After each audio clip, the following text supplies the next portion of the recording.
Hello everyone, it's Danielle with Danielle's Critters, and in this week's vlog, I'm going to take you along getting ready for a show. So today's already Wednesday, and I kind of feel a little bit behind because I usually start on Mondays to get ready for a show. But the first steps are to make sure that our go tote is packed, and it's got all the things that you need to set up. So it includes extension cords, it includes our tablecloths and paper towel and extra deli cups, everything that we might possibly need while at the show.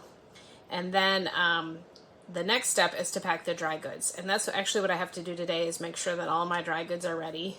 The dry goods that I've been selling include like leaf litter, and it includes bags of gecko food in case you need to pick up gecko food right there when you get a gecko, and it includes baby bins, so if you need a little home for your new baby gecko, or when we have baby snakes, I also sell a kit for baby snakes, then you can get everything that you need right there. Then on Thursday, and so tomorrow I'll show you this, we'll be packing up Isopods, and on Friday we pack up the geckos, and on Saturday morning we are actually driving over to Charlotte, so we will have to leave here by 5:45 a.m. So it'll be a long day and exciting, and I'm actually gonna try to do some filming while we're at the show. It tends to make me a little bit nervous, and I'm not always good at remembering, but I'm gonna try so that you can have the whole experience.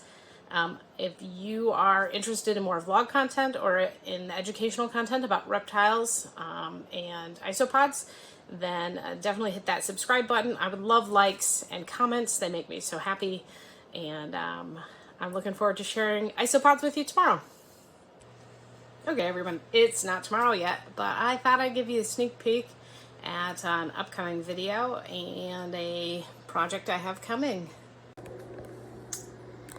So this bad boy arrived, and it is actually something we'll be building out into a bioactive enclosure in the next couple of weeks.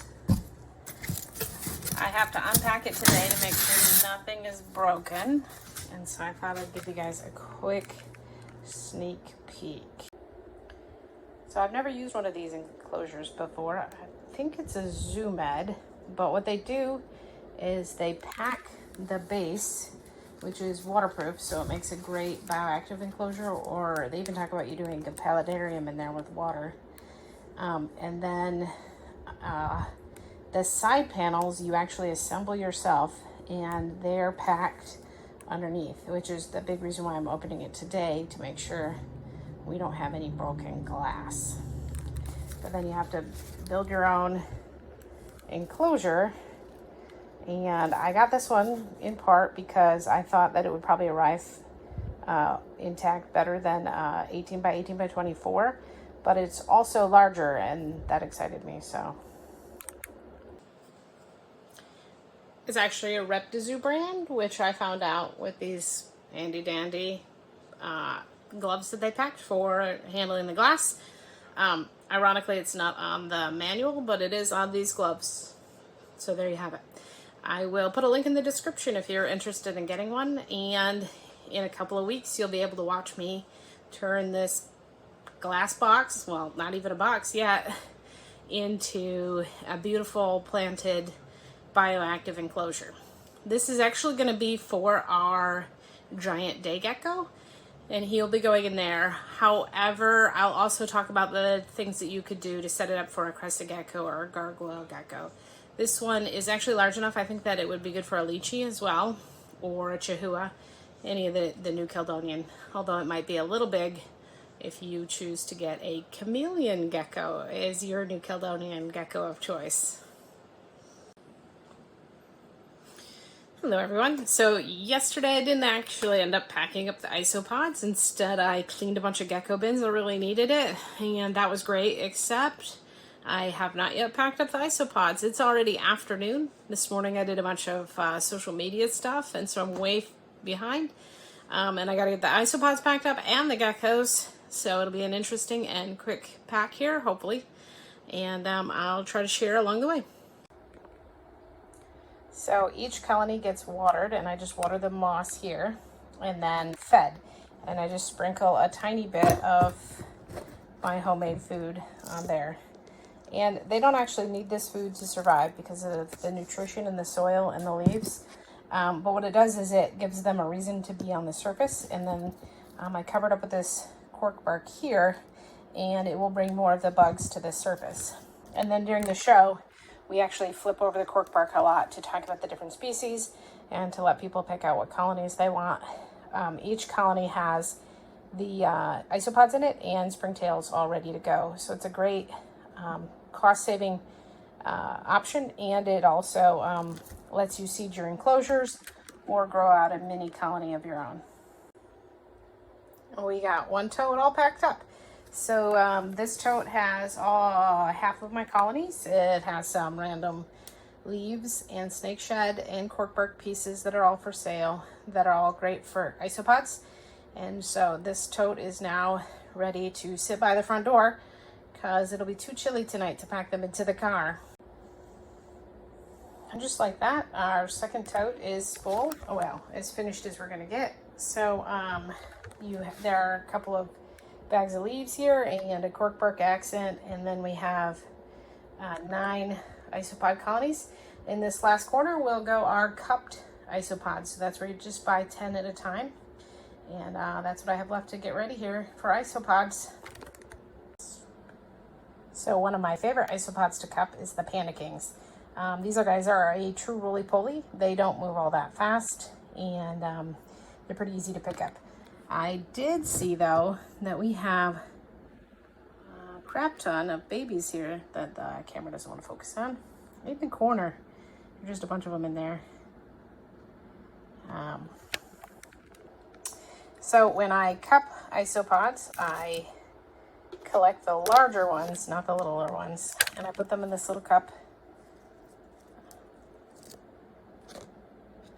It reminds me of a video game because I'm looking through the camera instead of collecting them the other way. So once I have my 10, I actually do 11 on any of my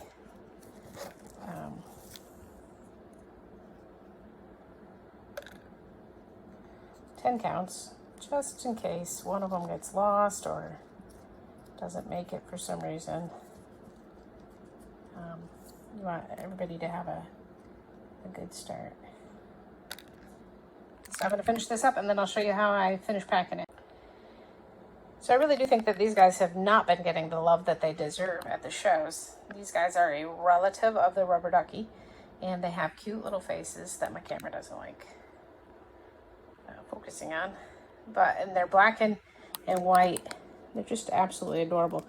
Unlike the rubber duckies, though, they multiply a lot easier and faster, so you can end up with a whole colony in a short amount of time. This increases their value as a cleanup crew. These guys will dig down into the soil, and while they're not the most hungry of isopods, they do work as a cleanup crew. We've also used them in cleanup crews with zebra isopods successfully, and I've been pretty happy with that.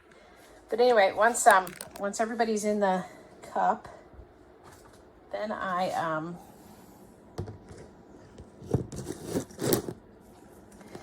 fill the cup with damp moss, and this is a forest moss, so they do munch on it, and it keeps them hydrated during their trip. And then if you come to my table, you could buy, I do have one Panda King colony left, so you could buy a Panda King colony, but you could also just buy a 10 count of Panda Kings all ready to go. Now we just have to repeat that another like 35 times. And we'll be set for the show. And there we have it. So I did not cup quite as many as I normally do, but this is what we're going with today. Next we're on to, we're totally on to geckos. So packing up geckos is a little more complicated. The first thing we're going to do is take our deli cup and put a piece of paper towel in there. And then we'll get the paper towel nice and moist to make sure that the gecko has plenty of hydration.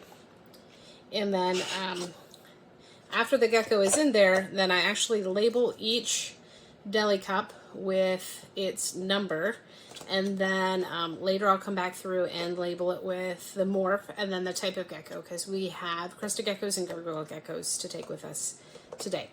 And tomorrow, first thing after we get everything set up on the table, will be to clean all the geckos and to mist them really well to make sure that everybody has plenty to drink and that they're not sitting in dirty mess.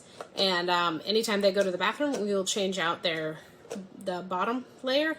At the show, we actually have these cool little cut special Reptizorb pads that look nicer than the paper towel. Paper towel is about 75 cents cheaper though, so to travel we always do the paper towel, and then at the show they'll look nicer with the Reptizorb. And then they'll spend the night at the show, and then the next morning they'll all get cleaned again and misted again to make sure that everybody's nice and hydrated. So this is what the little guy looks like, all packed up and ready to go. We have started using these larger deli cups and don't go to the show in the little deli cups anymore.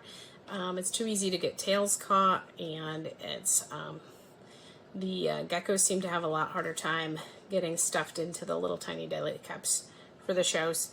So everybody is in the bigger cup, and obviously he still doesn't want to be there, but he's almost ready to go. I will have to label with the fact that he is a reticulated gargoyle gecko here coming up. And there you have it. Everybody's packed up for the night, and they're going to ride to the show in this here cooler to help keep them climate controlled, and it makes it easy to carry them in and out. And we'll see you tomorrow. So it's just before 5 o'clock. I'm the only one that made it out of bed so far. So we'll see if our daughter makes it this morning, and hopefully my husband gets out of bed here pretty easy. I'm gonna pack up the car, and my husband's supposed to be cooking breakfast, and we'll be on the road. So we're all set up here at the Charlotte Repticon. We've got a lot of really pretty geckos on the table today. Oh, this one's super chunky. It's always super cute.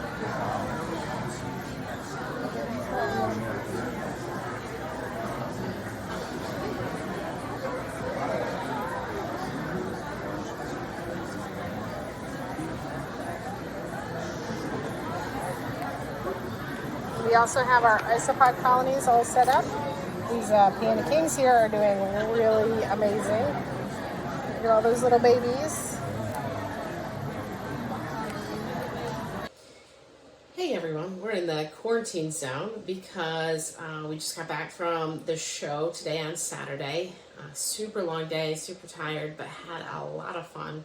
I really do love spending my day talking about reptiles. My throat's a little hoarse from it and everything. But I wanted to talk about the crested gecko from last week. We picked the name Captain Lily White, and we'll call him Captain for short. It seemed a lot of fun. So this week, though, we just got this girl here. I think she's a beautiful corn snake. My husband was like, she's just brown, but I thought she was really pretty. So this is the first girl that we're going to name on here, and I'd love your name suggestions in the comments. I've been having a lot of fun with it, so hopefully you guys have been too.